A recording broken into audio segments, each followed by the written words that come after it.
ये सफ़र आसान नहीं होता। रोज़ किसी न किसी की ज़िंदगी इस रास्ते में खो जाती है। मैं और मेरा दोस्त भी इसी सफ़र के हिस्सा थे। मेरा नाम अली है और मैं हाफजाबाद के रहायशी हूँ। मैं और मेरा दोस्त ज़िंदगी के हालात से तंग आकर हमने एक एजेंट से रब्ता कर लिया। अब जब कोई इलीगल रूट इख्तियार करता है तो जैसे एजेंट्स उन्हें बड़े अच्छे से ब्रेन वॉश कर देते हैं कि आपको वहाँ डॉलर्स मिलेंगे, ये सब होगा। लेकिन इसके दौरान जो फिज़िकल एक्सप्लॉयटेशन, वेदर कंडीशंस और जो आर्मी सेक्टर सब देखना पड़ता है, उस पर हमें कोई निगाह नहीं करता। उस एजेंट ने हमें बताया कि यूरोप चलो और डॉलर्स में पैसे कमाओ। हम भी रजामंद हो गए, मगर हकीकत के अंजाम से नावाकिफ़ थे।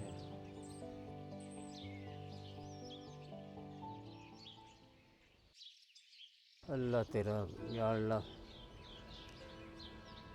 मेरा बेटा कहता सी कि मेरा मैं अच्छे मुस्तकबिल वास्ते बाहर के मुल्क जावांगा। मैं सारा अपना ज़मीन भांडा बेच के उन्होंने सारे पैसे दे दिते। वो बाहर के मुल्क चला गया। मैनू भी पता उतों के शहर खामोशा में चला जाएगा।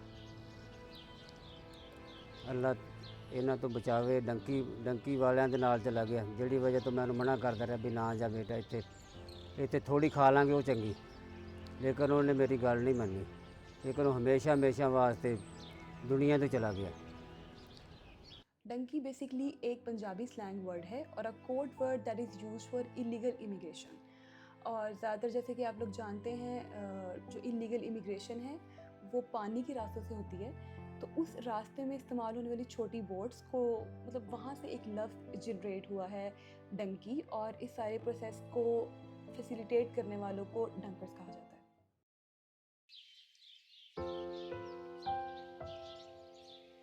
हम 100 के करीब लोग थे, तो उसमें से 80 के करीब लोग जो थे वो ऐसे ही मारे जा चुके कि कोई जो कश्ती में बैठ के आगे गए थे, तो हमें खबर रात को मिली कि उनकी कश्ती उल्ट गई है। तो बाकी जो थे उनका पता ही नहीं अभी तक चल रहा कि वो कश्ती में बैठे हैं, क्या कर रहे हैं क्या नहीं। तो अल्लाह अल्लाह करके तो मैं और 10 के करीब और लोग थे जो वापस आ गए हैं। A significant ratio of illegal immigrants originate from various regions of Punjab, like Mandi Bahauddin, Gujarat. Gujarat is the hotspot right now for this kind of risky journeys. बस उसने मुझे यही कहा कि अगली बार या घर मिलूंगा या अखबारों में। मुझे वो बात नहीं भूलती। मेरा बेटा मासूम था। घर के हालात देखकर उसने सोचा कि गुजारा नहीं हो सकता। कहता था अम्मी घबराना नहीं है, टेंशन नहीं लेनी, आपका इलाज मैं करवाऊंगा। अब हमारा सफ़र कोयटा से ईरान तक का था। ईरान की फ़ौज बहुत ख़तरनाक थी। वहाँ हर तरफ भूख, प्यास और मौत का खौफ था। अब ईरान से आगे हमें एक माकू पहाड़ी को पार करना था। वहाँ हर जगह हमें लाशें ही लाशें देखने को मिली। वो बर्फ़ में जमी हुई थी। वहाँ मेरे दोस्त का पाँव जम गया। उसने कहा अली तू जा। उसकी टांगें बिल्कुल बेजान हो गई थी। मैंने उसको निकालने की बहुत कोशिश की, बहुत ज़्यादा।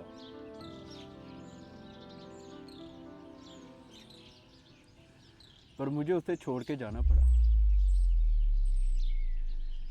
मुझे इस बात का बहुत पछतावा है। मैं तो यही कहूँगा कि लोगों की बातों में ना आए। लोग आपको गुमराह करेंगे और हकीकत से दूर रखेंगे।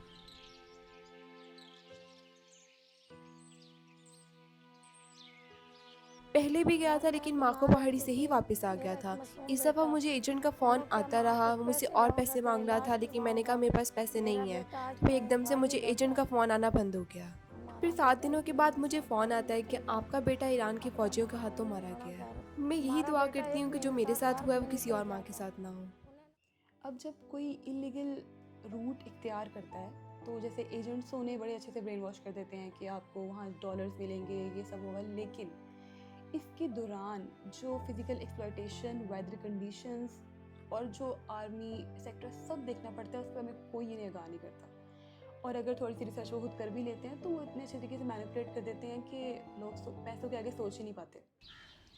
तो आगे क्या हुआ कि जब उन्हें पता चला मेरे कज़न को कि तलहा बाहर चला गया इटली में, तो उन्होंने भी घर में ऐसे किया कि दोनों भाई चोरी चोरी घर से निकल गए, एक छोटा था एक बड़ा।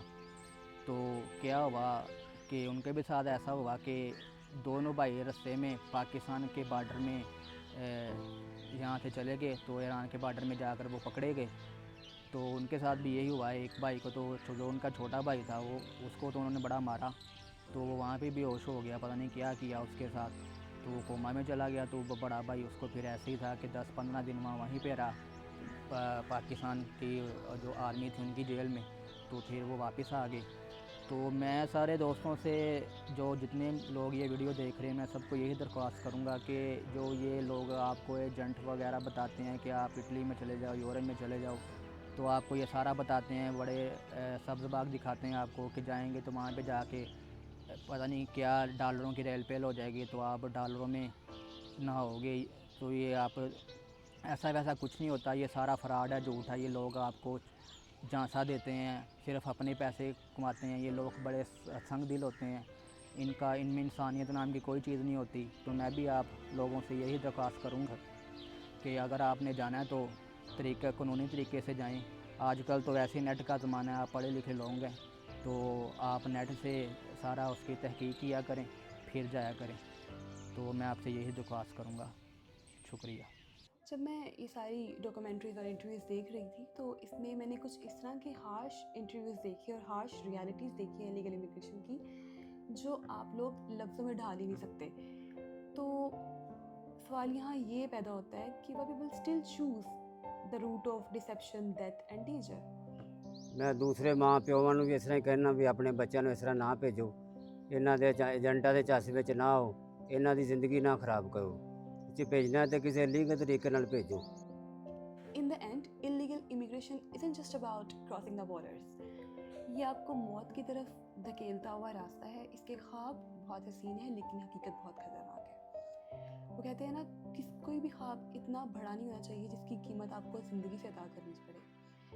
तो मैं तो यही कहूँगी कि जब यहाँ बहुत सी लीगल वेज़ हैं, बहुत अच्छे तरीके हैं जिससे आप सेफ़ भी जा सकते हैं और कम रिस्की भी हैं, थोड़े पैसे भी कम लगते हैं, तो आपको उन रास्तों को चूज़ करना चाहिए। अगर आप ये वीडियो देख रहे हैं तो आपको अवेयर करना चाहिए उन लोगों को, क्योंकि ज़्यादातर टारगेट गांव के लोग बनते हैं जो अनअवेयर हैं इन तमाम चीज़ों से, इन तमाम ख़तरात से। उनको अवेयर करें।